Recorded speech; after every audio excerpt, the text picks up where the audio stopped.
does it mean to be walking with God? Does that make sense? It's a really different way of approaching things, and what we say is that threats decrease over time, but relationships increase. And so that's really what we want to see pressing forward. The reason I showed this slide is that it really asks some pretty interesting things about how we do parenting. What's the right age to have the talk? When should we have the talk? You know, the real important talk about toothbrushing. You know what I'm talking about, right? The toothbrushing talk.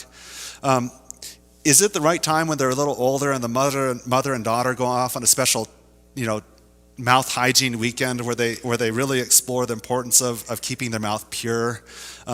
Maybe even write a little covenant about purity for their mouth and get a little necklace and put it on each other and have this nice spa weekend where they talk about their purity. And maybe the dad and the son can go camping with a knife and hatchet, and they can survive off the land and talk about, the threats, the diseases of the mouth, plaque, gingivitis, and all the diseases that can be transferred with the mouth. You know what I'm talking about, right? Yeah, the candy and how destructive candy is. Yeah, she is. Toothbrushing. Would you ever deal with that way with toothbrushing? Doesn't make sense, does it? With teeth, when our kids are really young, what do we do? Who helps them with their teeth when they're way off on the left side of this? Parent does it. As they get a little older, they're allowed to kind of mess around with it, but who finishes up the teeth brushing? The parents do it. As they get a little bit older, they're in their teen years, and you're like, did you brush your teeth? And they're like, yes. What do you have to say at that point? Prove it. I had a brother who thought he could soap the top of his head to pretend that he washed his hair, because that's where my parents would sniff. It'd be like grease with a little bit of soap right there. That idea that, did you really do what you said you did? Because what we find is sometimes in the teen years, the hygiene falls down because they're independent and they're tired, and whatever happens, they lose their toothbrush into the toilet or something. It's a constant process. Does that make sense? The skills change, but something as simple as toothbrushing takes how many conversations?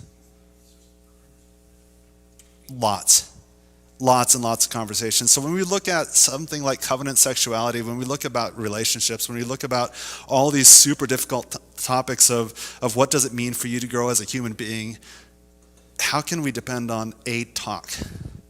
A talk. It never does it. And what we say is, for parents, age appropriately, starting young, having talks about appropriateness, how their body functions, good touch, bad touch. There's some really good books around pictures and photographs and stuff like that, because we want to start educating our kids age appropriately to understand these issues. And it takes lots and lots of uncomfortable conversations. I remember my girls were really young, and we had gotten some of these books about the human anatomy for them, and they were little things. And my wife was at the library, and one of my daughters shouted from across the library, "Mom, can we get the book on menstruation?" Just like that. And can you imagine just that horror of that moment? But honestly, you have those talks. And it's not scary. It's scary to have it, but you have those talks. You ask more questions than you tell, and you engage in it. This is parenting. What we find is there's two other models that happens with this that I won't show you the full model, but if the parent retains all the control, let's say the parent line's red, and they stay managing all the decisions and everything possible, what happens with the blue line? Does it shoot up in growth? No. If they never get the chance to do stuff, they tend to rely on a powerful person outside of their care.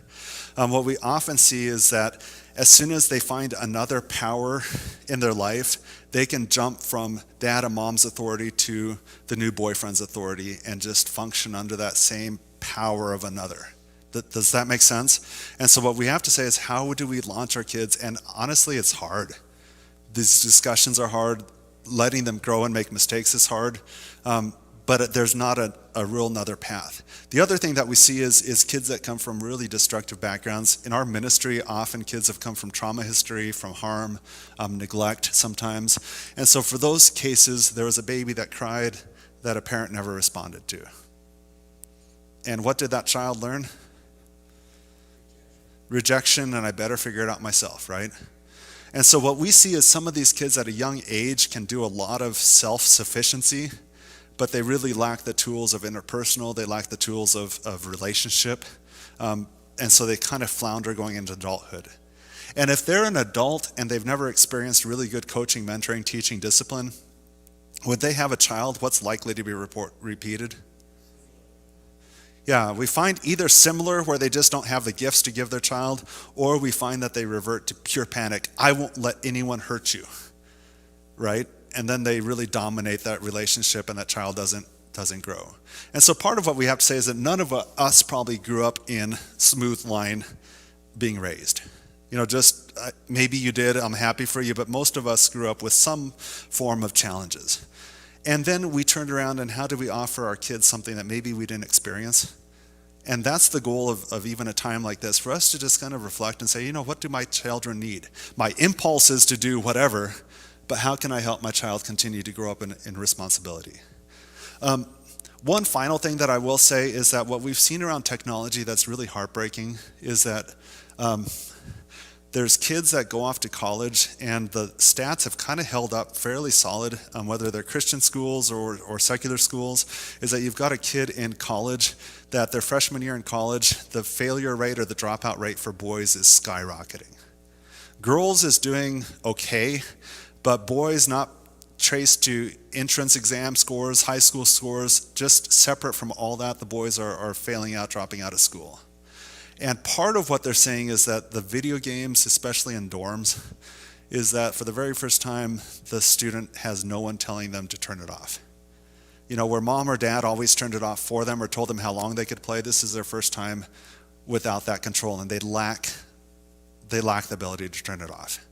And I don't think any of us want that for our kids, and so part of it is, how do we help them learn to turn it off while they're still in our care? And that's a tough conversation. Any questions on that before I move forward? Yeah, no, this last one that I just showed you, the X, because it kind of, I think it's kind of a pivotal point to think about. Looks like this picture? Yeah, for sure.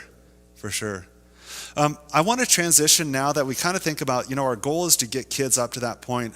The challenge that we're facing as we look at it is that a lot of kids are feeling a lot of big things. A lot of adults are feeling some big things. Some of the things that people look at as the loneliness epidemic, just that feel that I'm not wanted, I'm not needed, no one cares about me, feeling excluded from stuff. COVID added to that, but I'd say it was probably happening before that. Just that idea that there's so much going on. Anxiety, not only experiencing anxiety, but just that fact of fear of the fear of the anxiety attack, fear of just being scared of stuff, fear of walking into crowds. There's all sorts of different anxieties that show. Anxiety statistically has just exploded and continues to explode. And we could have a whole seminar on anxiety because it's really interesting. Anxiety is not necessarily a bad thing. When I spoke today, I felt anxious before I spoke. Is that natural? Yeah, it's probably good. When our kids are learning how to snow ski or snowboard, are they going to feel a little scared going up the lift? Yeah, but how do they feel after they get on the other side of that? Yeah, so if you think about circles, there's an anxious, you're in that little ground, and then there's a growth circle, where you try things that are challenging. If you try something that's too challenging, you're going to fail. But finding that next step, what's the next step of bravery, and getting kids into that step. Even for us adults, some of us quit putting ourselves in situations that require growth. And so what we're looking at is alleviating some of the dangerous sides of anxiety. Depression, it was great speaking with your students yesterday because they really captured what depression feels like. You ask students, what does it mean to be depressed? They talk about, feeling tired, exhausted, mentally fuzzy, like a heavy blanket sitting over them. And not just for a day, but just day after day after day. Hard getting out of bed, hard feeling hopeful. And that's that sense of doom, which is really prevalent. Insecure, man, I'm so glad I'm not a teen going through puberty. That's so hard. We forget that sometimes, but just like it's everything's changing. As soon as a teen gets comfortable with something, it's a new school year, new friends, new whatever, constantly changing, feeling insecure about themselves, feeling super frustrated at times. I talk to teens that they're really frustrated by how their parents treat each other, what's going on in the home, frustrated about their powerlessness. I will say that teens get frustrated about what's happening in the world around them in a way that we're like, why are you paying attention to that? Well, they're frustrated by how the planet's being treated. And you might say, oh, they're just being teenagers. No, it weighs on them. It weighs on them. And so really frustrated by how things are going, bored. I'm bored. And some of you are like, yes, can you please cure that for us? Feeling unloved. No one loves me, no one cares. That ties into the loneliness, but it's almost deeper than that. Just that desire for someone to notice them and care for them. Feeling unseen. There's kids that feel invisible, and I think even adults, you can kind of relate to that. It's just like, did it matter that I existed today?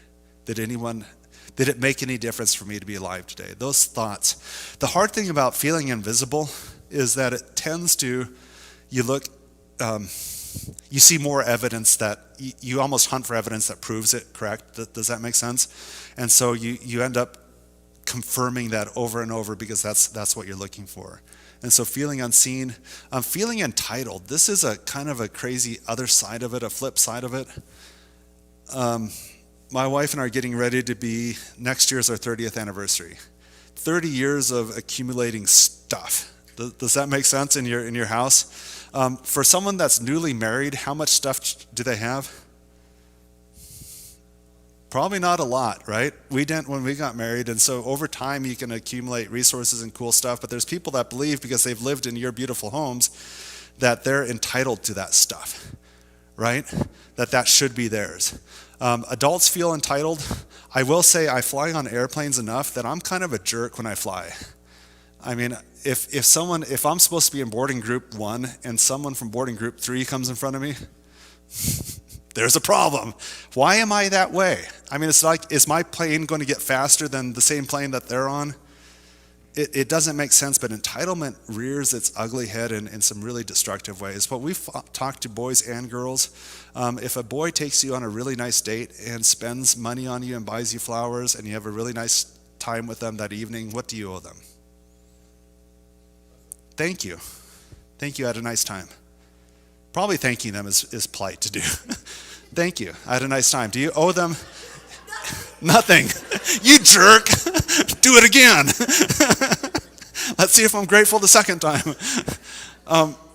Thank you. Thank you, I enjoyed our evening together. That was really nice. Thank you for your thoughtfulness. That's all you're responsible for. There's girls that feel huge pressure to deliver for something. There's boys that feel an expectation because they did something that someone else should feel obligated to do something back, and that's just not how it goes. That's not how it goes. And really being clear with our kids about entitlement, being clear with ourselves when we see entitlement rearing its head, and really talk about it. Shame. Brene Brown has a lot of research around shame. We talk about it from the difference between shame and guilt is kind of confusing a little bit. Guilt says I did something bad. Let's say I was walking by you and I accidentally stepped on your foot because I wasn't watching. Guilt would be, I'm sorry I stepped on your foot. Are you okay? And I'll try to be more careful. Shame is, I'm such a klutz. I'm so absent-minded. Do you notice the difference between those two? If I'm a klutz and absent-minded, can I change that? It's a permanent thing, right? It's a label you put on and you stay with. Shame is something that you are. Guilt is a mistake that you made. And so when we say, you feel guilty about how you treated someone, a sin that you did, a harm that you caused. Guilt says, I will fix that. I will make amends for it. I'll take responsibility for it. Shame says, I'm bad. I'm bad, and we end up not knowing what to do with that. And so our language is really, really important, how we deal with the difference between feeling guilt and shame. There's a lot of people that feel a ton of shame, and you can hear it in the language. I'm such a bad parent. No, you're not. You're learning, you're growing as a parent. You're trying as a parent. There's words that show growth and making amends for when you make mistakes with your kids, seeking apologies, doing all those kind of things. That's really different than throwing on a label. We see people pleasing as a hugely destructive element. We talked a little bit earlier, if your child has an authority that they're listening to and then that authority can be replaced by another person that they want to please, that's a real problem, isn't it? And what we find is that people pleasing makes people shift around with their one group or another. People pleasing is why some of the kids have multiple social media profiles. They have one that grandma can watch and one that their friends are with. They're just trying to keep everyone happy and impressed with them, and causes all sorts of really yucky, destructive things to happen. And then perfectionism, for me, that's a huge poison. A lot of times parents will bring their kids to care, therapeutic care like ours, because of self-harm or really major depressive type stuff. They're people-pleasing kids they kind of like. My kids always perfectionistic, doing everything they can for school. They're always getting the best grades, participating in everything. They're doing everything that we expect them plus. And so we're like, oh good, I don't have to worry about that one. Typically perfectionism, there's some sort of outlet where it turns pretty destructive. We see it in eating disorders, we see it in self-harm, we see it in use of pornography, where it's this hidden type of way of dealing with that. Perfectionists also have a hard time seeking resources, and so they're not getting the help that they need because they're afraid that if they tell someone, it's going to bring everything down. So what we really see is perfectionism a poison. And how do you approach that as a parent? Creating environments that you can learn together, being able to talk as much as you can about the growth over just having everything perfect. It is hard because there's certain kids that are wired a little bit more of achievement oriented, and just really trying to create the language and comfort around making mistakes and learning from them. But yeah, that's a real poison, and it can result in some really dark stuff. And hopelessness. I didn't do it with your students here, but I've done it with teenagers. I asked them the question, how many of you believe that at some point in your life you're going to meet someone, your heart's going to turn in a magical way, you're going to fall in love, you're going to pursue their heart, you're going to win their heart, you're going to commit your relationship in covenant, so marriage relationship, and you're going to be together till death do you part. How many believe that's in your future? So I asked teens this question. And I get a mixed results. I get some kids with yes. I get some kids that stare at me like I'm weird. And I get some that are really confused by the question and they just don't know. They'd really like that, but they don't know. What would make a 13, 14, 15-year-old be convinced or be concerned that that's not in their future? Why would they maybe think that might not be possible for them? They haven't witnessed it? Yeah, lack of modeling, yeah. What else do you think? Good enough. Yeah, I had a teen girl, fantastic, talented, bright young lady, beautiful lady sitting in a group, and she said, I don't think I can ever find someone that would love me if they knew me. That she'd have to put on a mask to be loved. That's a scary point to be at. How could that be possible? What else? Let's talk about, you guys are in a gambling town here. What's the likelihood of a marriage succeeding? 50%? People heard that stat. That's pretty standard statistic, right? Is it true? Is it higher or lower? It's Low. lower. 50%? Go look at the divorce rates. Most people. Yeah. Marriage is hard. Yeah. It takes a long time, a lot of commitment. Yeah. A lot of people have success in being married for a long time. Yeah. But if you look at the big picture, I think in today's world, it's less than 50%. This is where it gets interesting. The statistics for first-time covenanted marriage, what do you think the success rate of that is? It's actually first-time covenanted marriages are going to be closer to 70%. What you're looking at is really interesting, but statistically, every year, the number of people that are divorcing, there might be people that are divorcing for the first time, but there's going to be a bunch of people that are more like serial divorcees. Does that make sense? People that have divorced multiple times. And so the likelihood of a first-time person divorcing is less than the likelihood of a second marriage divorcing is higher. Does that make sense? And so for every year, statistically, if you take all marriages, it's going to roughly be 50% plus. Does that make sense? You're saying if we exclude the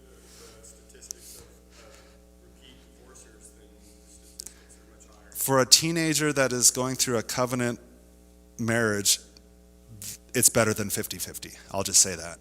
It's still not easy. I'm not countering any of the stuff you said. It's true. It's going to be hard work. It's going to be ups and downs. But statistically, it's more than a coin flop. Yeah, that's true. That's a good advertisement. That's a really good advertisement. Yeah. There's a special room that we can go to. No. But here's the thing, is if a teenager thinks it's a coin flip, that it's unlikely to work, why would they bother? Why would they bother? And so we've got kids that haven't even dated yet that are hopeless about marriage. Something that God created that's better for what?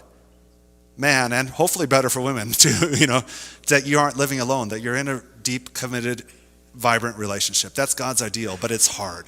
It's hard. And so part of what I look at is Satan, what? The verse that I used in John 10:10, the thief comes to steal, kill, destroy. And we look at that from a physical standpoint. What I'm kind of interested in is what's he doing for the dreams of vibrant relationships? I talk to a lot of parents, and I think probably our denomination struggles with this. As you look forward in a child's life, what's the likelihood that they'll graduate their course of study and have a vibrant job that doesn't get outsourced by the time they pay off their loans? That's kind of scary, right? Where you're like, ooh, I don't know if I can promise that one. So kids are like, hey, go off to college, study really hard, and maybe you'll be outsourced. I mean, do you see where kids would feel a little tension going to school right now and picking a degree? Because it's like, what's going to happen with this? How likely are they to be in a faith community that's vibrant? A lot of parents, the way they talk about the church is that the church is on the what? Decline and fail, and what's going to happen when the pillars of the church are gone. And there's a lot of kind of bad talk about the church. Relationships, we talked about that. When we talk about young adults and their friendships, they're a bunch of young adults that are on their phones all the time. There's no, we kind of talk down about the future. At Project Patch during the family weekend, I bring up a big box, and I said, imagine that this box is full of all sorts of horrible things. Spiders, razor blades covered in disease, phlegm, mucus, vomit, bills, taxes, snakes, whatever you want to put into that box. And I told you had to put your hand into it. How would you do it? Some of you would armor up, you procrastinate it, you do everything you can to stay away from having to do that reality, right? Make a fist, yeah. But you wouldn't reach in with eagerness, right? Another box, fill it up with all the good stuff. Keys to cars, chocolate, whatever. I'm kind of stuck there right now. But good stuff in there and everything that they'd want. If you were told to reach into that, how would you reach into it? In a hurry. Here's the thing is that neither of those models, when we talk about the future is going to be hard, the future is going to be challenging, there's no doubt about it. But if we don't believe that our kids are going to have resources, that they're going to create beautiful stuff that we never have seen before, that they've got capacity for dealing with hard things, if we don't believe that, how likely are they to move forward? Yeah. They're going to avoid it, right? Avoidant behaviors, not take on responsibility or blame. And so part of what we just have to really be careful is are we using the kind of language that communicates that they're going to be able to face tough things and learn the skills and build the relationships to be able to deal with it? Do we believe that our kids are capable? And some of us are like, nope. Yeah, they are. I work with at-risk teens and they're great kids. The thief comes to steal, kill, destroy, and I see that sometimes happening through our words. And so we really have to be careful around how we talk about the future. Not Pollyanna, but yeah, our kids are going to be great. They're going to do amazing things. And if we are Christians that are really believing the Bible, what are our kids going to do? Amazing things. Amazing things. And that's good. That's really, really good. What do you notice in this picture that seems a little unusual? Is it going to work? Once. What's going to happen to the integrity if you try to hang something onto that? It's compromised, right? It's compromised. It does the trick, but it's compromised. What tool would be more useful? Yeah, I mean, a screw takes a screwdriver. Driving it in with a hammer is kind of effective, and honestly, hammers are pretty easy to pound stuff with. They're pretty effective, but it's not the right tool.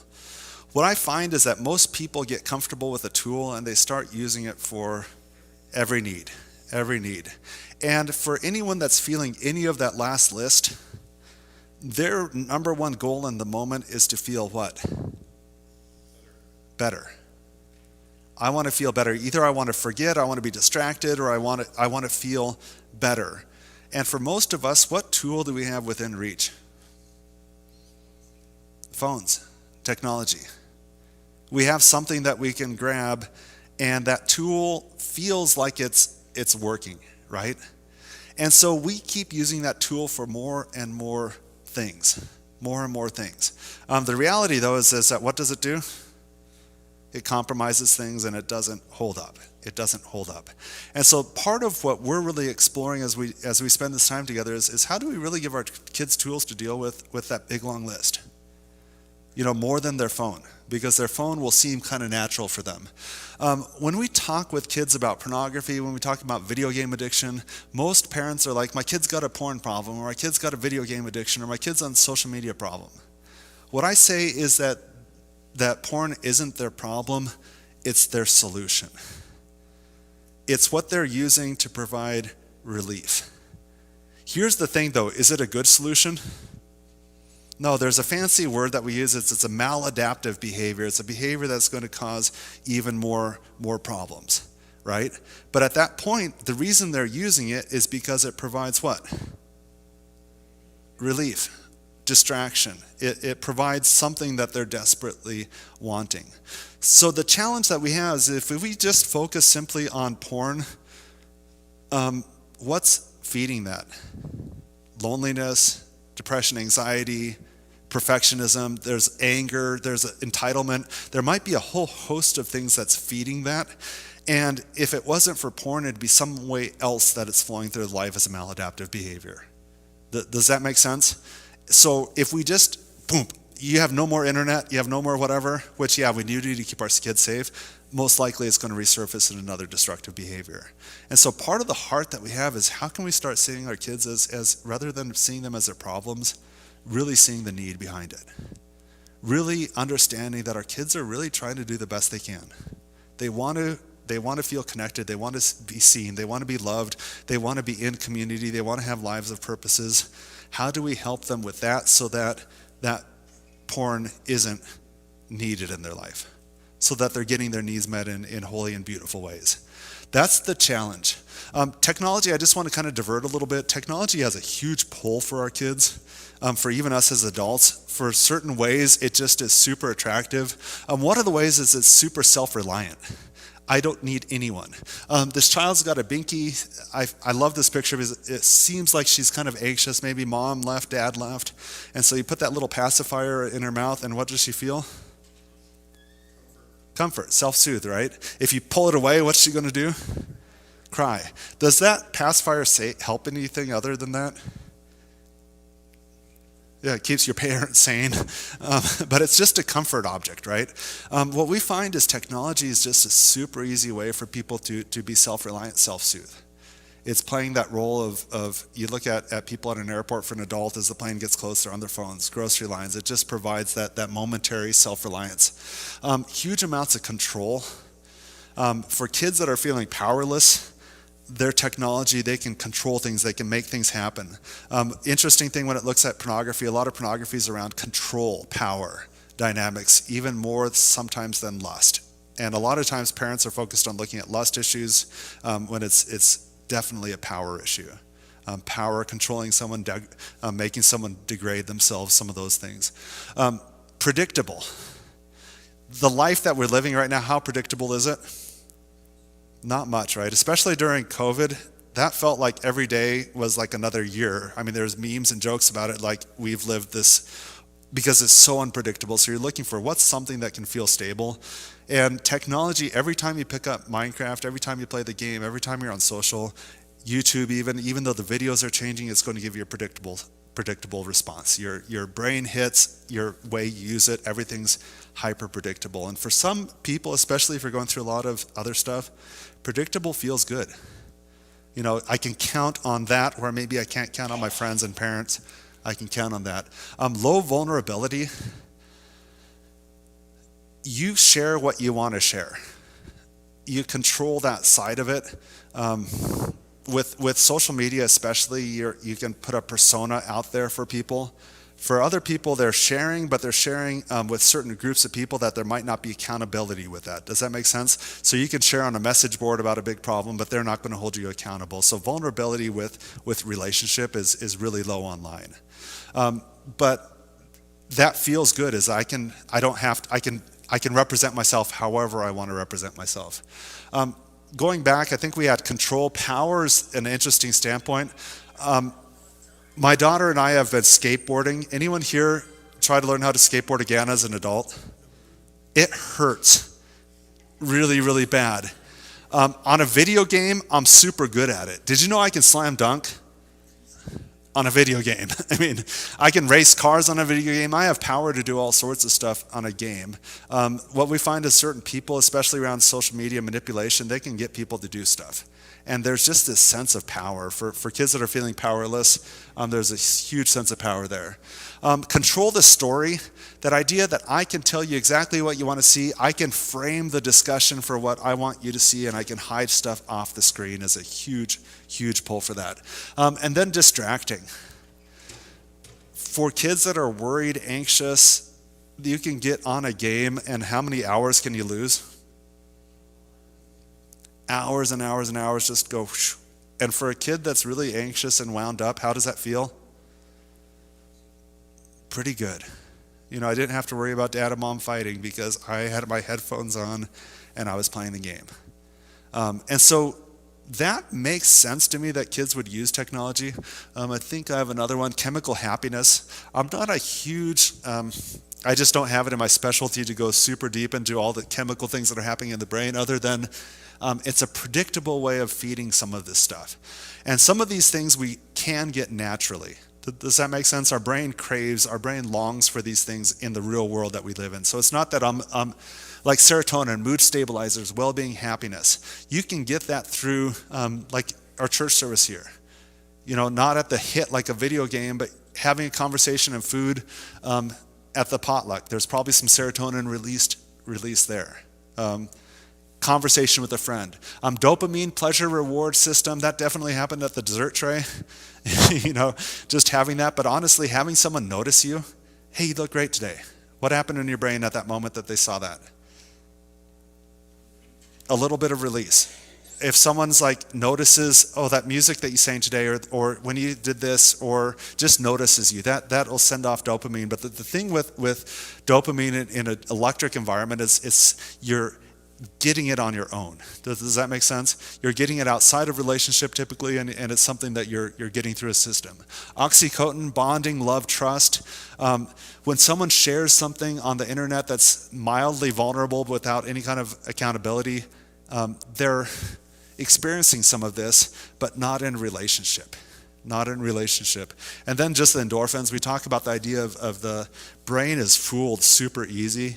If I was to jump at you, your brain would react with all sorts of ways of self-protection. Does that make sense? You're going to go into like fight and flight, and your brain's going to let off all sorts of endorphins, and your eyes are going to dilate. All this cool stuff happens. If I was a threat, it makes sense that it would. If you're watching a video game and a goblin jumps out and chases you with a knife, what's your brain going to do? Yeah, the exact same thing as if it was the other. And what's interesting is the brain that's constantly under threat, with endorphins going over, there's evidence that brain's not necessarily going to get the prefrontal cortex, the thinking, ordering part of their brain, might not get as quickly functional. Does that make sense? And so it's going to be a little bit more raw for emotions, a little bit more explosiveness in their life, a little less planning and order. And so where I'm worried about some of the kids in our care is that they're in this constant set of video game induced fear. and their brain isn't smart enough to know that it's not real danger. Does that kind of make sense? And so when you look at this list, chemical things are going on, but as well as relational things are going on. There's just a pull for technology, but it's super predictable. And so it kind of makes sense that our kids would grab what I call the hammer of technology and try to meet their needs with it, because it's comfortable in their hand. It just works. Does that make sense? And what we're finding now is that it's engineered to work that way. It's engineered by people that know human weaknesses and frailty, and they're designing it around those habits to really mold nicely into their hand and to be readily available all the time. And so we can be mad at kids, or we can just realize that, wow, you're really trying to meet some needs. How can I help you better meet them? How can I find ways that we can slow down the technology and speed up relationships and life and some of those sorts of things? Any puzzlers here? Yeah, there's a few people. This would be really frustrating to you, right? It just won't fit. You've got a need to fit it, but you just can't make it fit. And I think that's part of the challenge that we're having is that as you look at people and how they're using social media, how they're engaging with technology, they're desperately trying to meet this hole in their life, and they just can't get it satisfied. They can't get it satisfied. But with technology, what is the eventual promise? Every time you buy a device, what happens? A better one comes out, right? So maybe it's this phone, maybe if I had that, maybe if I had lived here, and we keep trying to meet these needs outside of relationships, outside of God. And it constantly fails. Any questions on kind of that section of technology? Anything else that you guys have observed as far as a pull of technology?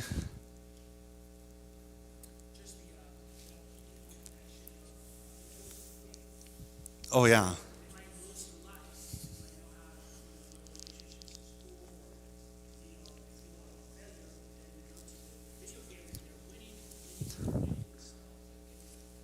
Yeah.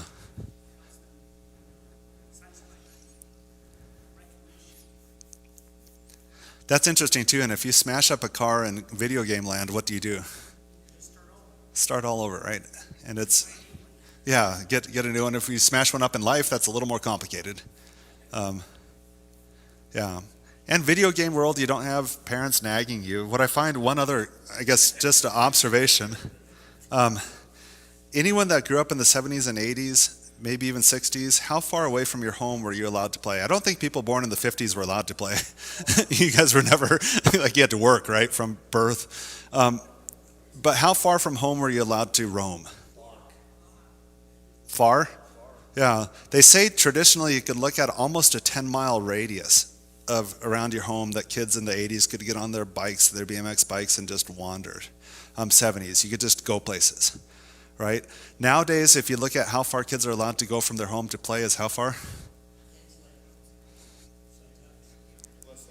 Pretty tight, right? Really, really tight environment. Yeah, several blocks is what they're saying.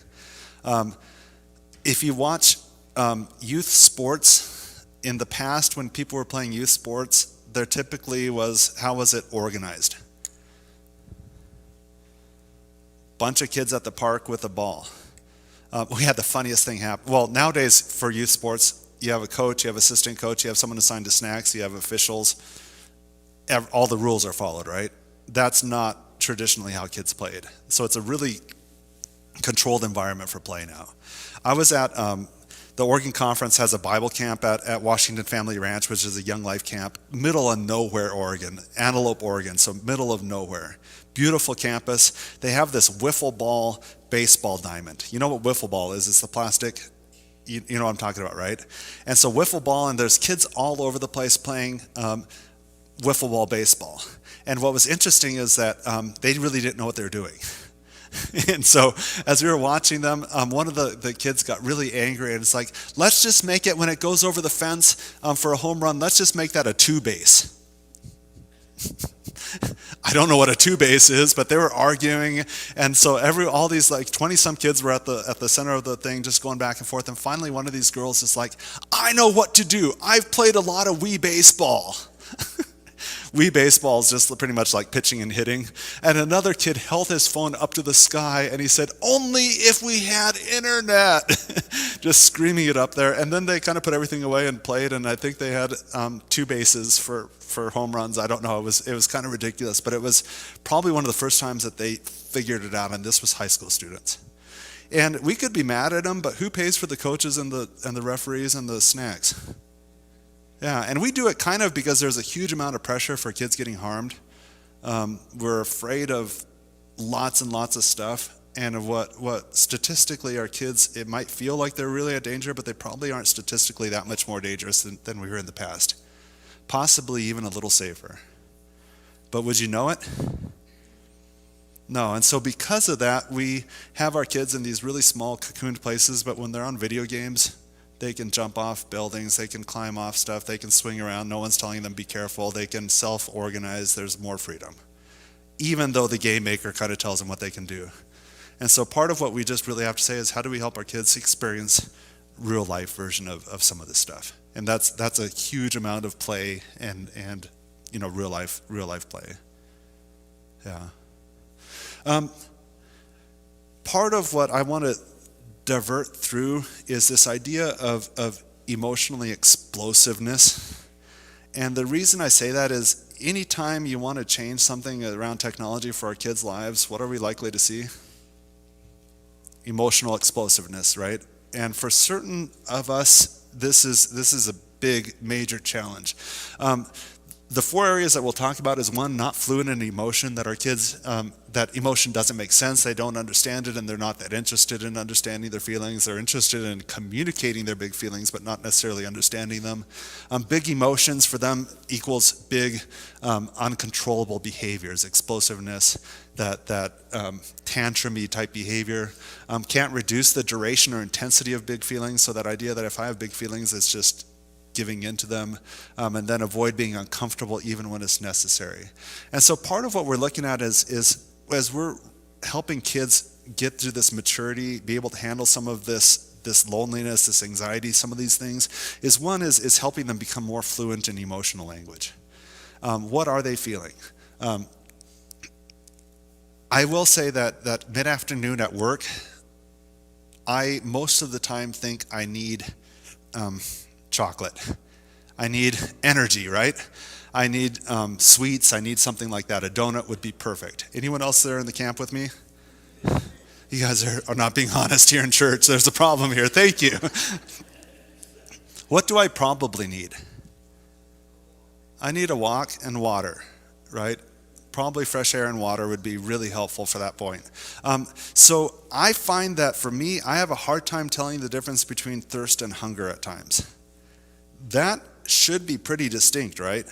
And so when you look at something that easy and we struggle with, a lot of times when it comes to emotions, we don't take the time to ask the curious questions. What am I really feeling right now?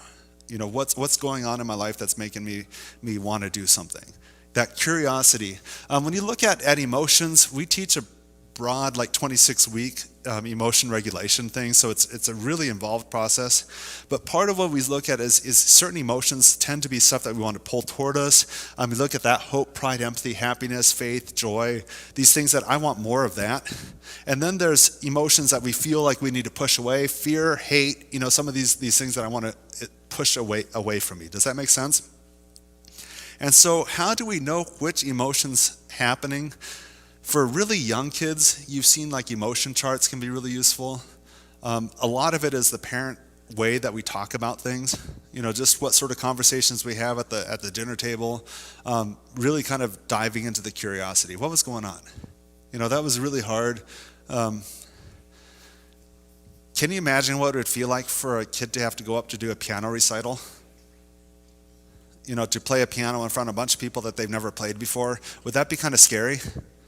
How would they feel that? If you're feeling apprehensive, people describe the butterflies. Where are the butterflies at? Stomach fluttering, right? That's how you might feel what emotion? Scared? Yeah. If you're feeling, and we talked about it with the kids yesterday, if you're feeling anxious, where do you tend to feel anxiety physically? Where do you carry it? Shoulders, you feel it in your head a little bit? Where in your shoulders do you feel it? The neck. We talk about, we practiced with the kids yesterday. If you all bunch up your shoulders right now and then let out a big thing of air,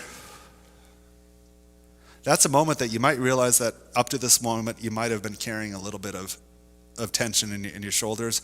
Some of you can feel it in your hands and sweating. Stomach can be gross, need for a quick run to the bathroom, that sort of thing, where your stomach's feeling off. Knowing that it's your body's carrying this stuff, it knows what you're going through, and a lot of times we're just not listening for it. When you're feeling excited, where do you feel excitement? How many of you feel like wiggly feet when you're excited? You look at any of these little kids that are playing over there, and it's like, if they're excited, how do you know? When do we lose that as adults? That we lose our well, some of you might have it still. You can almost feel an excitement. You feel a leaning in yourself a little bit is an excitement to move towards something. Part of what we're looking at is understanding, where am I carrying this stuff? With our teens at our youth program, we do a lot of work around opening up the body. And so if you've got a kid that's really closed off and you're trying to talk with them, a lot of times we'll sit next to them and you'll kind of hold a similar position with them, and then you'll just open up a little bit. And what's strange about that is, as you open up, what's the teen likely to do? They'll a lot of times match the physical thing that you do. I like watching us guys. If you're standing around a parking lot and one of the guys goes like this, what do all the guys do? Or if one of them's like puts hands in the pocket, everyone tends to mimic that body language. And so what we work with the staff is, how do you get kids really feeling comfortable around physically being that way? Emotion's a learned language. It's something you talk about. How'd you feel when that happened? What was going on in your brain? Where'd you feel it? Getting really, really inquisitive about it. I will say there's some fear about emotions, especially around church, because we've been taught a lot of times that emotions lead us toward what? Doing destructive things, right? That emotion's going to carry us away into destruction, which can really happen if we're not asking what's behind the emotion. If you're driving your car and a red light comes on, what should you do? Speed up. Is it police? No. The oil light, what should you do when that comes on? You probably should stop, right? And find out what's going on. Check the oil, do some investigation. Those lights are a warning that something's happening. Jealousy, is it all right to be jealous? Was Jesus jealous? Yeah, that God was jealous. Jealousy at its worst can lead us to controlling other people, right? If I am jealous about my wife and someone else, I can start controlling her behavior. It would be a really bad response to that warning signal going off. Jealousy in its essence is telling us that a relationship we value is under threat. Does that make sense? This relationship's important to me and it's under threat, and we feel this alert coming on. The right response to that, if I feel like my wife's relationship and mine is strained or under threat, what would be a good response to that? Communication, yeah. Purposeful time together. Making sure that we're checking in with each other, building up that relationship would be the appropriate response, not controlling her. Does that make sense? Anger. Is anger a gift from God? Yeah, so we're given permission to be angry. Can anger be destructive? Anger really says that this thing that I really cherish is a little different than jealousy, but it's really this idea that this is something I need to protect. Does that make sense? It brings out the protector in us. Once again, can our anger demolish stuff when it's not controlled? Yeah, but if anger is saying, wow, I need to stand up, I need to get moving. We have too much time that we spend watching the news where horrible stuff happens to people, and we just get used to sitting there without realizing that really should make us angry. But not just angry and bystander, but move us forward. And so anger, when we respond to it, says that I'm going to protect the weak, I'm going to protect the innocent. It's a good thing to have. When I'm working with especially teen boys around pornography, part of what part of what I want to develop in their understanding is that I want to be someone that protects the weak rather than exploits the weak. I want to be the kind of man that gives people dignity rather than profits off their loss of dignity. Do you feel the power behind that? I'm angry that people are getting hurt. I'm angry that vulnerable people are being exploited. Is that okay? But I need to do something about it. Does that make sense? And so that anger can fuel a lot of good things, but at the same time, anger without curiosity and without listening and without processing it through scripture and through godly friends can lead to all sorts of problems. And so emotions are fantastic to help us, but they can also be destructive if we're not listening to them. Big emotions, uncontrollable big behaviors. It's just that boom where it's just like blah. Everything comes out. Part of what helping kids is how do we help kids express hard feelings, negative feelings? How do we make it comfortable for us to not have everything always beautiful and figured out, but that we actually talk about frustrations? How do we let our kid talk where we're not busy solving everything, but just really kind of buying that you can share this without having to shout it or break stuff or damage stuff or hurt people? Anything that you've seen around emotions that have really helped you guide others as they share big stuff without it being boom, destructive, bad? It's hard work, isn't it? A lot of our teens, they're used to self-harm. They're used to different stuff. Part of what we teach them is skills called distress tolerance. So in this moment, how do you have 5 minutes without hurting yourself or another person? And as you get these victory 5 minutes, how do you add time for that? For the next minute, and we engage in instead of like forever being perfect, how do you buy 5 more minutes? How do you buy 5 more minutes? Some of that's helping our kids with ways of reframing thoughts. Some of it's taking a big breath. Some of it's just kind of processing. But it's skill, especially for kids that are borderline. It takes skills for them to learn how to not be explosive. And you can expect them to learn it. We were having our very first parent weekend after doing a lot of work around emotion regulation, and I was teaching the parents, and I'm like, well, because of this, because of that, and I was teaching from assumption that the parents had heard this stuff, and the parents said, can you slow down and start again with what you teach our kids?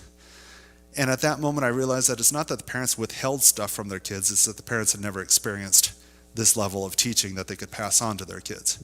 And if some of us were raised by televisions, television tends to have pretty explosive things that just kind of work out in 30 minutes, right?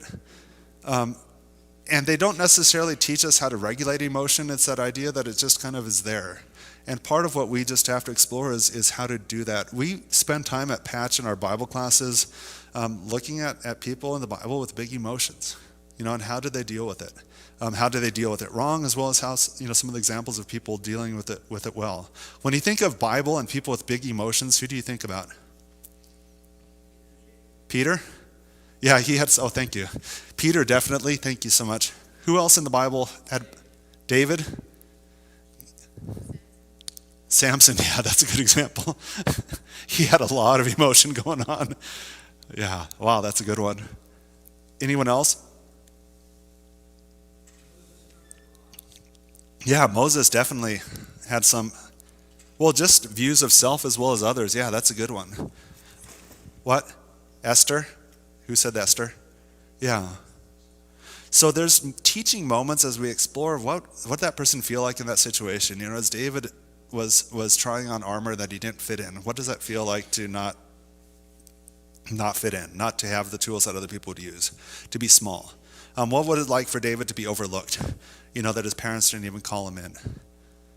Those sorts of things. Kids are feeling those emotions and finding out that, it's not a new thing, but being able to put language to it. 10 seconds. When we talk about the human brain, from impulse coming up our spinal base brain into our limbic system, which is our in essence, kind of our memory and emotion part, to the frontal lobe, which is our thinking part of the brain, how long do you think it takes an adult to integrate all this? The answer is right there, right? 10 seconds. That's a really, really long time. For teenagers, that's for teenagers. For adults, how long do you think it is? They say 3 seconds. The difference between like a 16-year-old and a 25-year-old is it's going to take you less time to integrate your brain. Does that mean that our brain's ready to go even now? Take a deep breath with me. That's about 3 seconds. How many of us have done stupid in way less time than that? Right? Respond to a text, push back, fire back something explosive either to someone else or to yourself. 3 seconds is an eternity, even an adult flipped out brain, to get it back down into cooperation. For a kid, it's going to be 10 seconds. That's 3 deep breaths. That's an eternity in kid time. And part of what we look at is for a kid's brain, that frontal lobe is still growing, but it's there. They can access it. It just takes longer. I will say that I had concussions as a kid. That's not good. And so if you've had concussions or drug use or some sort of trauma, your time is going to be longer than 3 seconds. And so if you think about maybe a parent that's kind of explosive and a kid that's explosive, when you get into conflict, what's going to happen? You're going to flip your lids and you're going to be going limbic system to limbic. That's emotion and memory to emotion and memory, and sparks are going to fly, right? And so one of the best things to do is time. Hey, I need 15 minutes. I need 30 minutes for me to just really, I don't want to hurt you with the things I've got that are going on in my mind. I really want to be helpful right now. I need some time to figure it out. Can you take some time? We're going to meet again. And that's just really that process of getting back into that thoughtful, responsive brain. And really that's the difference. This is a reactive brain. This is a responsive brain. Brutally hard. I will say brutally hard, because I've been driving to church and my lid is being flipped by cars passing me or cutting me off, or someone looked at me, and before you know it, you're just explosive. And so it's just taking that time, breathing, reflecting, those sorts of skills. 10 seconds, super long time. And so helping our kids with that. Imagine the difference between pulling out into traffic with a sports car versus an old VW Bug that's running on less cylinders than it should. It just is going to take time to get out there. And for our kids, we need to give them longer gaps.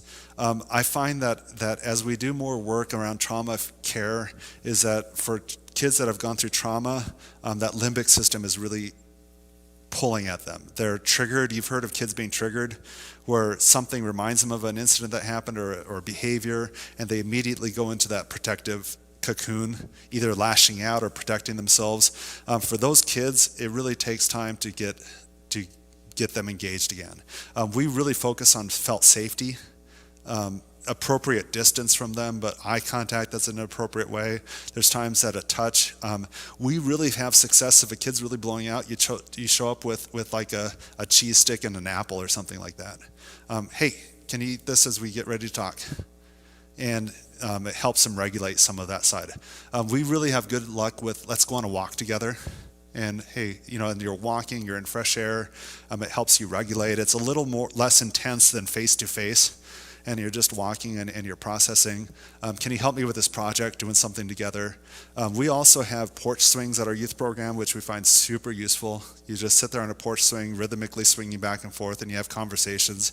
Pretty soon that swing is stopped, and you're faced toward each other a little bit more. But lots and lots of good conversations of helping them support that 10 seconds, to calm down. And just that I care about you, communicating care and safety through that whole time. Super, super useful.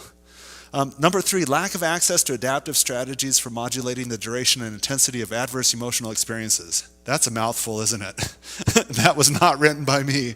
Can't reduce the duration or intensity of big feelings. That's the summary of it, is that you've got these big feelings and the kids feel like they run their course. And so what we really teach, and this is from my friend Matt Dobschutz with Porn Free Radio, recoveredman.com, this idea that if you have a threat, let's meet it with a tool. Let's meet that threat with a tool. And so it's kind of a combination is that we want people to be more curious. What are the threats that are coming up in my life, and how do I find help for that? So for us, on an extreme case, if you've got a child that has lost a parent and you're coming up on a significant milestone, a birthday or an anniversary or something like that, what's the likelihood how would you see that as a threat? Any ideas how that could be a threat for the child's sobriety or for their emotions? It's going to be a rough day, right? So what skills can you help them do for that time? How can you scaffolding so that that time that they've hit that threat will be better supported? Check-ins maybe? Having some sort of memory time where it's possible to share and reflect. Conversation, just planning around it helps. Does that make sense? We have a lot of kids that summertime, they get in a ton of trouble because they're away from their friends and maybe they don't have as much supervision and they have a ton of time on their hands. Is that a threat? Yeah, for sure. And so you build some tools around that. I work with quite a few guys that struggle with online type stuff, pornography and some of those things. Business travel can be a huge threat in their lives. And so that's a time that you build some things around. Hey, first thing you do is take the batteries out of the remote when you get to the room, go down to the lobby and dump the batteries. Then put the remote into a drawer. What would that do? It takes away one quick impulsive way to see HBO, right?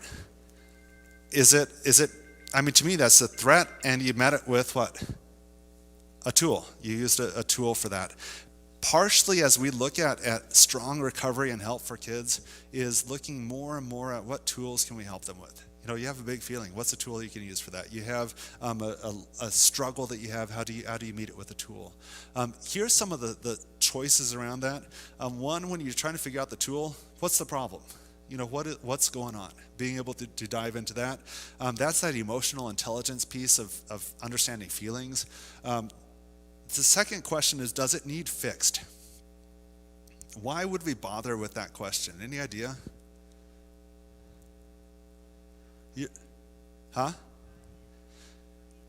Yeah, so let's say they have a big test coming up.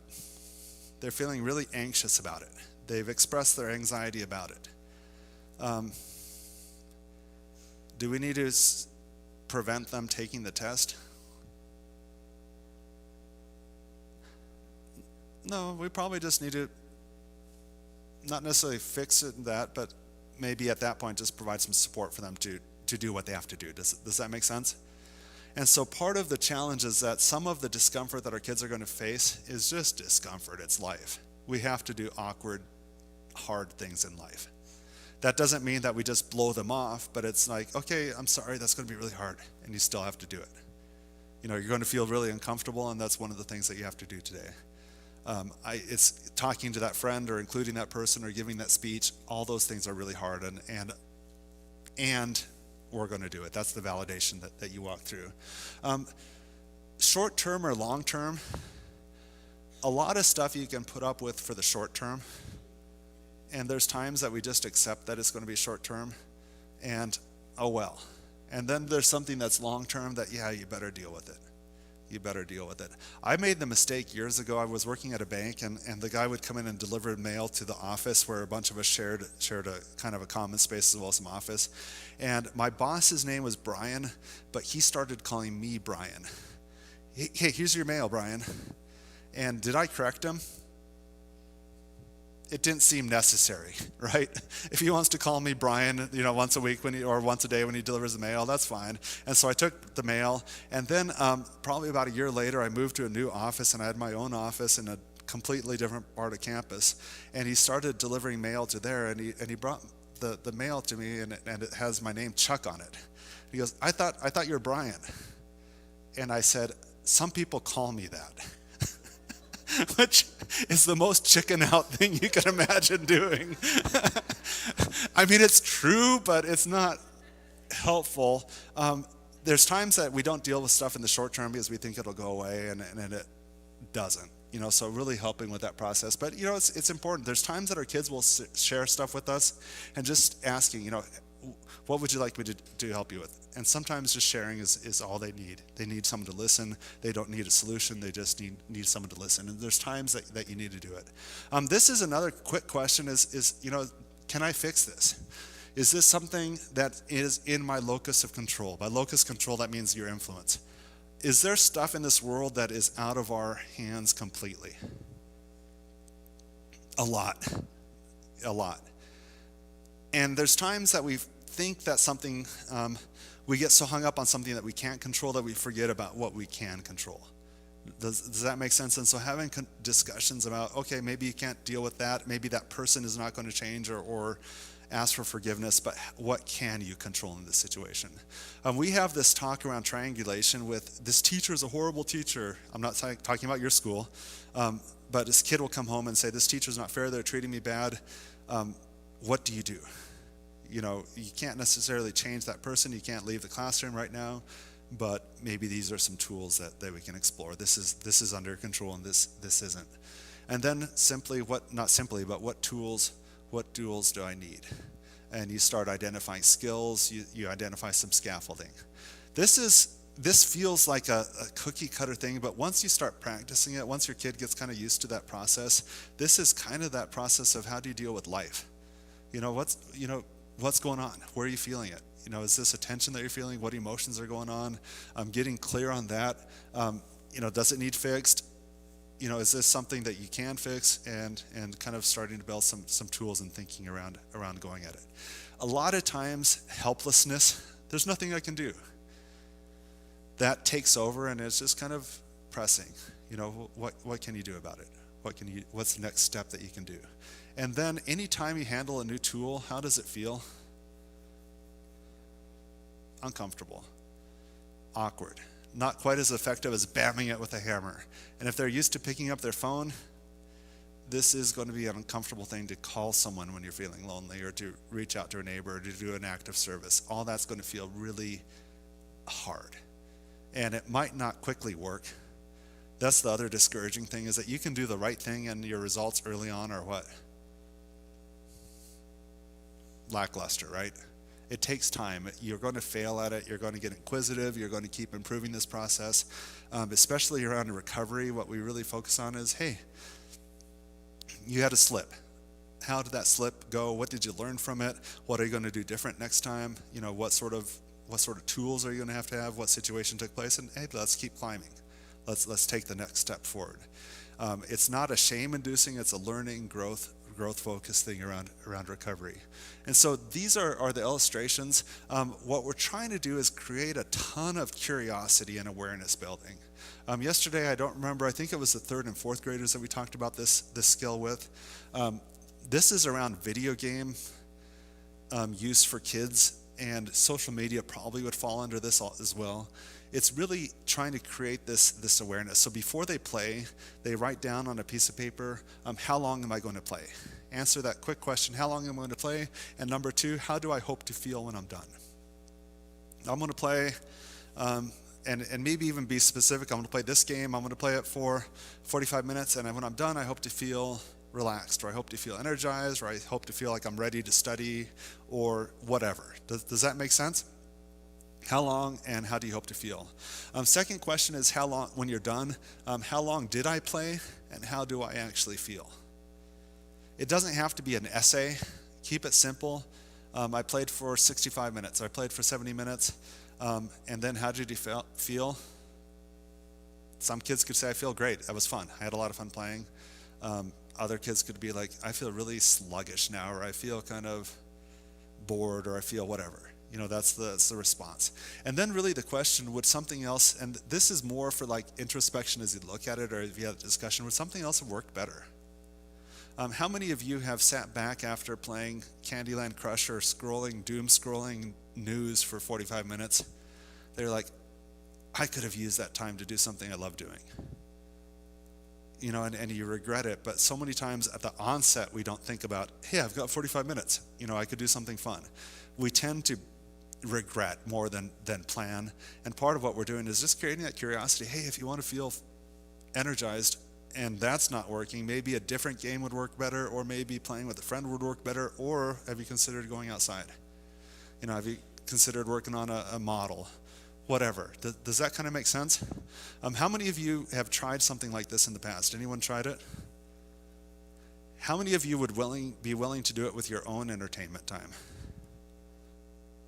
It's worth asking. I mean, sometimes if we're not willing, our kids might not do it. So I'm going to go on to Netflix and watch a show. How do I hope to feel? I hope to laugh. I hope to feel more relaxed. How many shows did I actually watch? If it's me, sometimes more than I planned, right? And then how did it make me feel? What could I have done different? It's just that curiosity piece. And that's part of what we're doing, is that we own our time. You know, our kids need to start realizing you own your time. Let's use it for something that you want to use it for. That's a real key for it. And then number 4, unwillingness to experience emotional distress is a part of pursuing meaningful activities. Avoid being uncomfortable even when it's helpful. How many of you have ever trained for a race, like a 5K or a 10K or anything like that? Comfortable all the time? Worth it? Yeah. There's kind of this idea that college, studying, even relationship, marriage, you talked about up and down. My wife and I went through some really tough times, year 7, 3 years of counseling. Our marriage was because of dumb stuff for each of us was hanging by a thread. Am I grateful we did that work? Yeah, totally grateful for it. We were laughing last year because we finally hit enough years that our year 7, we've hit 3 more year 7s. Does that make sense? We're way beyond that, and I'm grateful for that. But that means that we endured some really, really hard times, you know, and it wasn't easy. Part of that distress is really looking at how do I as a human being give myself that ability to suffer a little bit, you know, and be okay with that.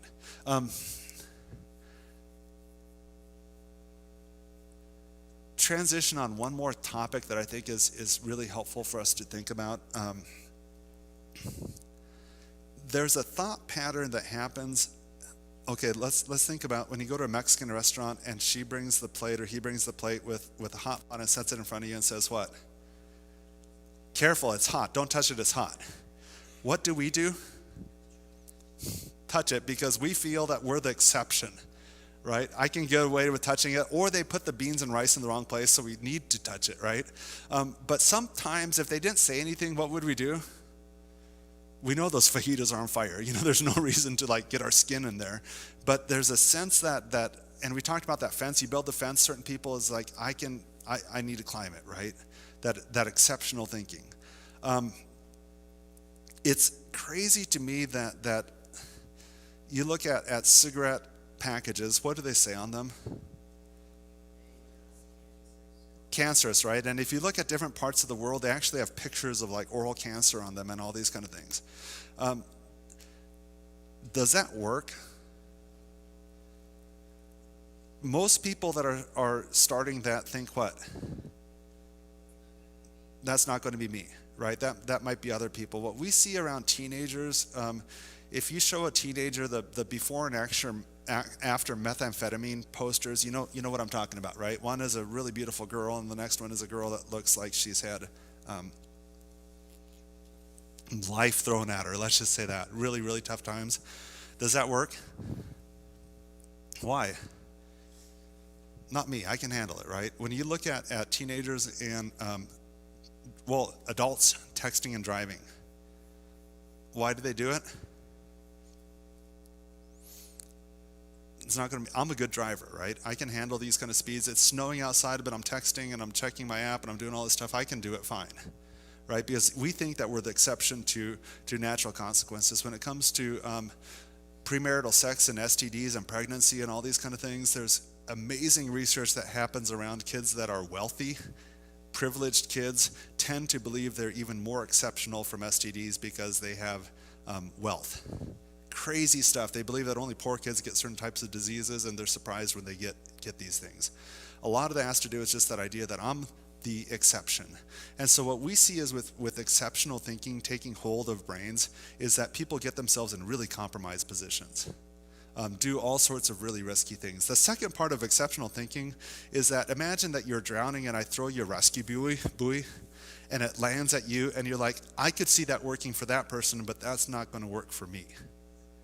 Does that make sense? You think you're the exception to help working. So when we have, we use modalities in our care that nothing's perfect, but they're shown to be evidence-based working tools. Does that make sense?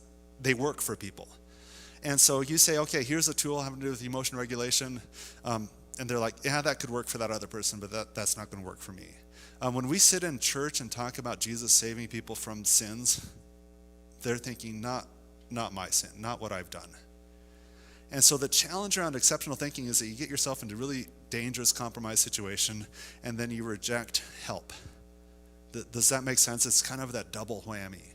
And so part of what we see is just that idea of how do you break that down? Once you solve it, let me know.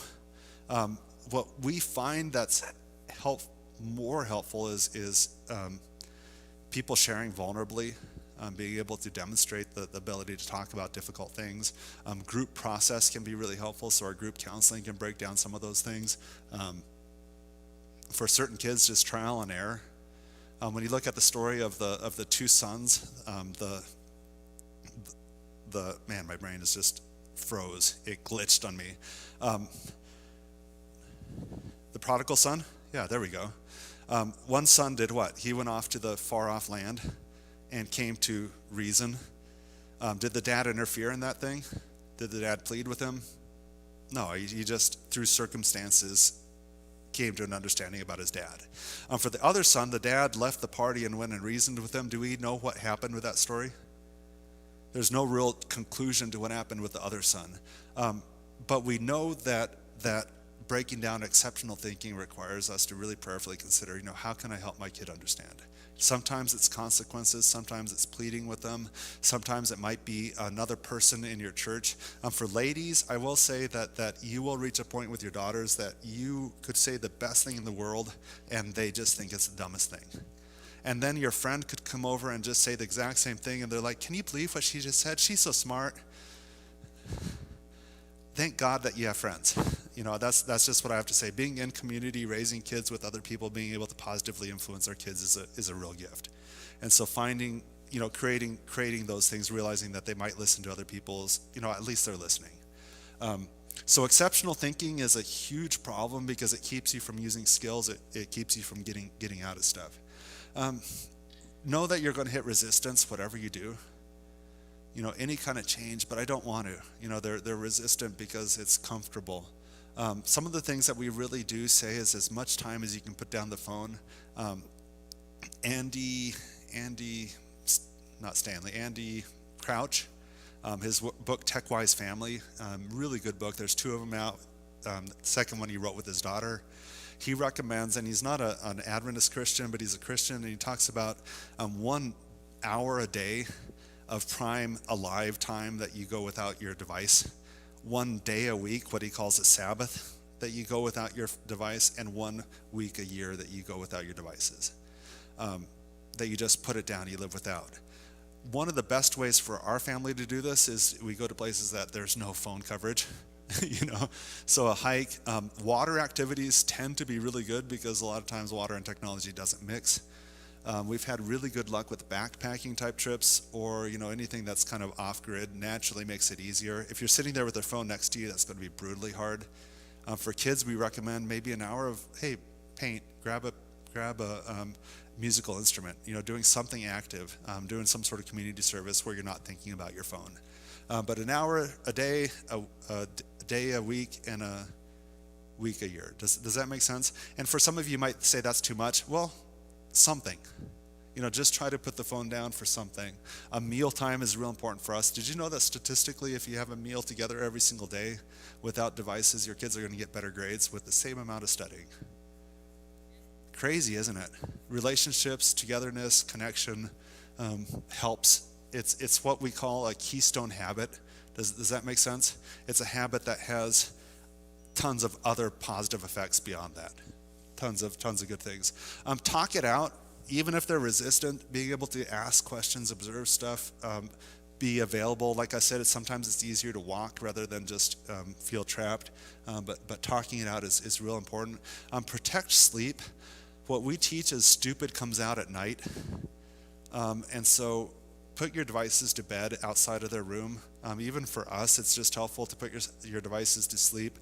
I have a really small band of staff that can get a hold of me in emergencies, but my phone's not going to ding otherwise or notify me. what a lot of kids do is every time they hear that ding, they're woken up, they're worried about what's happening. Just give them the peace of putting phones to sleep. And what we find is for a lot of kids, that evening impulsiveness is when a lot of really inappropriate stuff. Their vulnerabilities are high, and they do all sorts of stuff. Exercise, once again, just super helpful.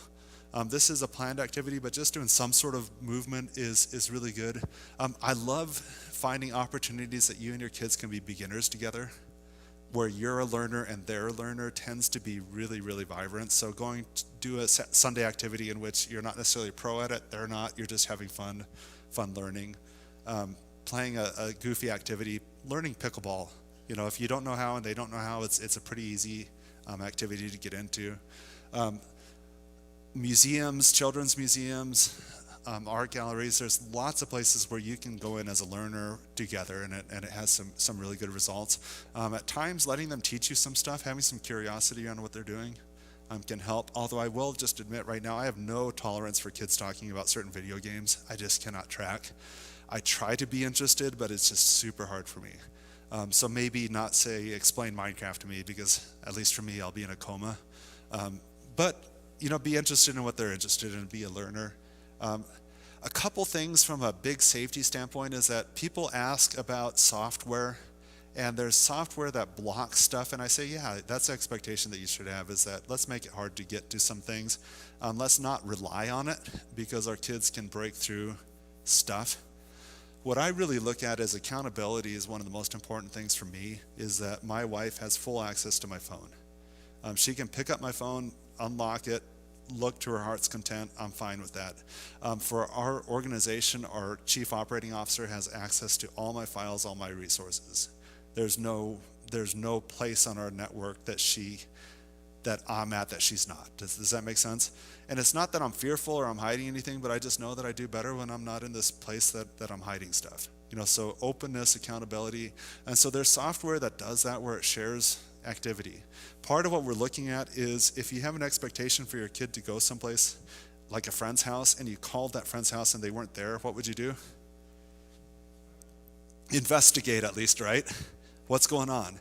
If they say, I'm going to go online and study this stuff, and you go online and you discover for that 2-hour increment there's no internet history, that's a pretty good sign that they're blocking, hiding, doing something else. And so the accountability is that our family doesn't delete. We don't clear internet browser. We have access to phones. My daughters are old enough now that they have phones, but we have access. We have some controls about loading apps, unloading stuff, and that we can go onto their phones, and the expectation is there better be a history, of what they're doing online. And that goes along with ways to kind of keep sites off bounds.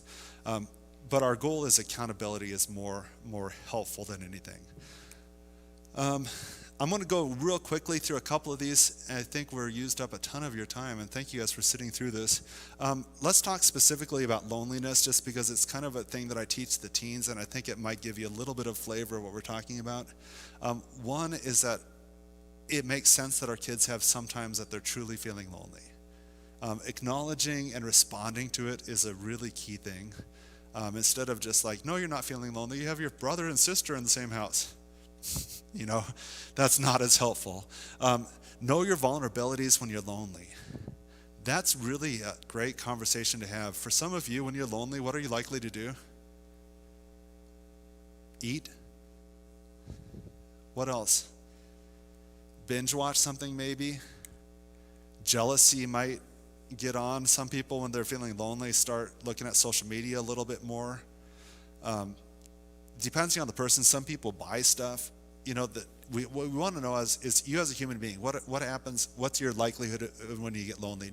You'll see this as a theme for all of them. Get off electronics, put the phone down, walk away from the phone. We talked about it with the kids yesterday. How do you turn loneliness into solitude? Is there a difference between loneliness and solitude? Yes, because when you get a chance and an opportunity to read, I love to read the Bible. Yeah. Anything that deals with reading regarding the Bible, that takes my loneliness. But I'm solitude that time to that. Yeah, you're being selective what you do with your time that you're allotted. Yeah, so solitude could be reading, it could be doing an activity, it could be whatever, but it tends to be more something I really like to do. And that's a real gift. Volunteer, hobby, pets. We love the idea of getting outside of yourself and serving others. So if you could find a way in your loneliness to start serving someone else that could be lonely, that's an amazing combination. There's people that are lonely all the way around us, from neighbors that you could cook cookies for. I like cookies, so the idea of making cookies, there's like a double bonus with that, right?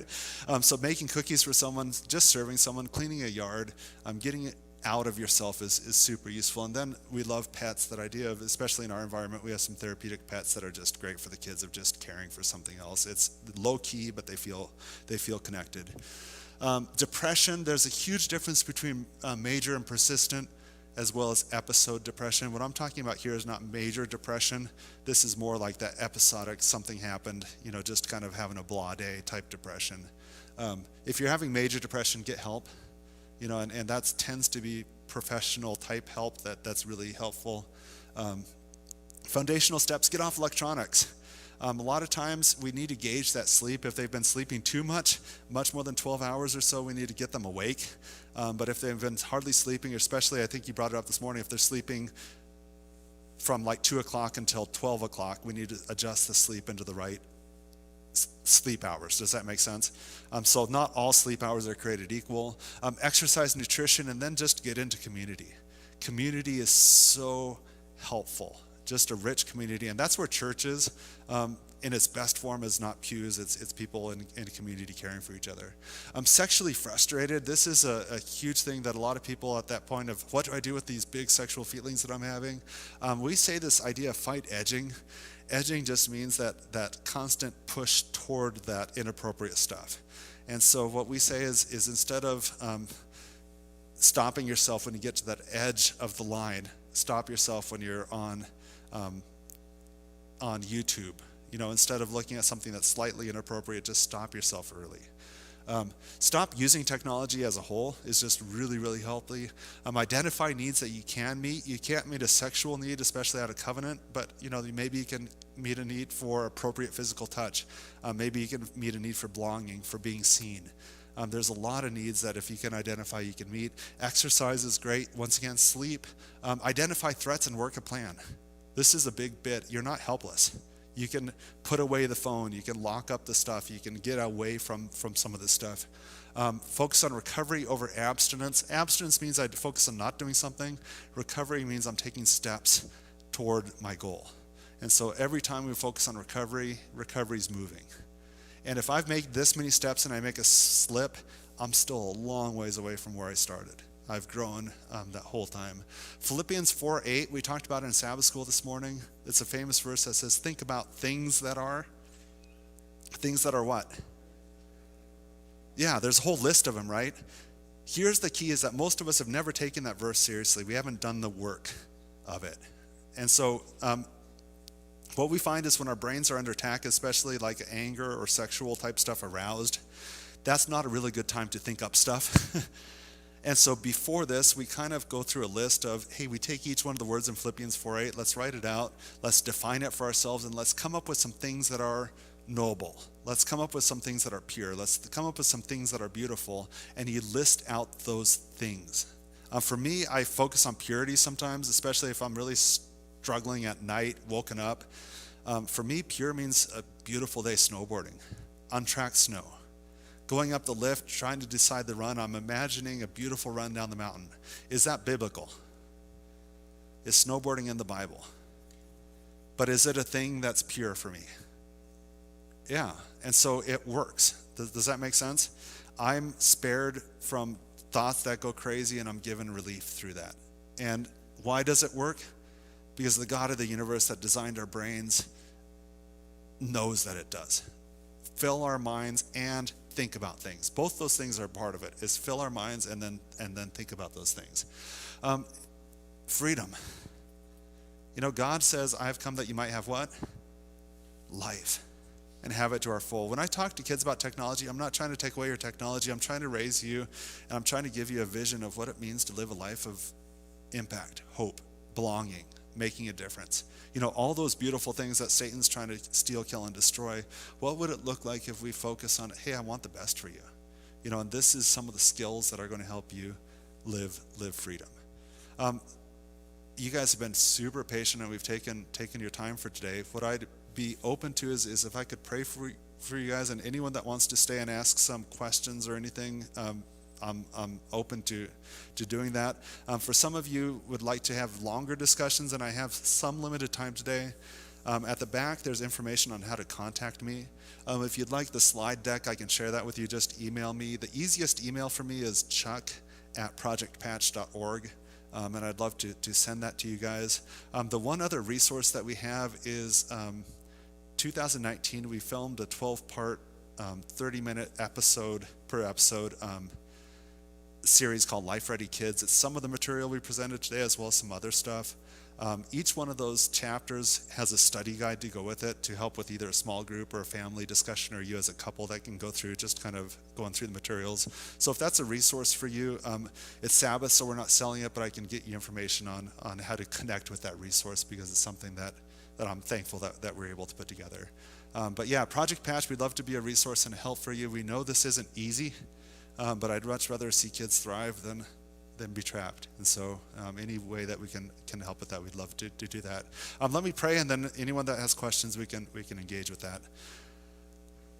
Father, it's been a rush through this, but thank you that you want so much more for us, that you've come for abundant life, that you've saved us, and not only saved us from sin, but Father, you've called us your children, that we know what you're at work doing.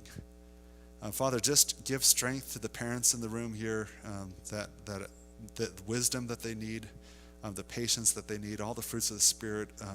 Father, just give them those in a way that glorifies you. Father, I know there's some in the room that their kids might be growing but are still struggling, or they're influencing their grandkids. We just ask that you give them a voice, you give them the care. For some people here, they're ministering to neighborhood kids. They're trying to exert a holy influence in maybe a place that is pretty barren. Father, just provide opportunities, connection, these holy moments for making life change. And Father, I just want to thank you for the teens that are in here, the kids that are in here this afternoon.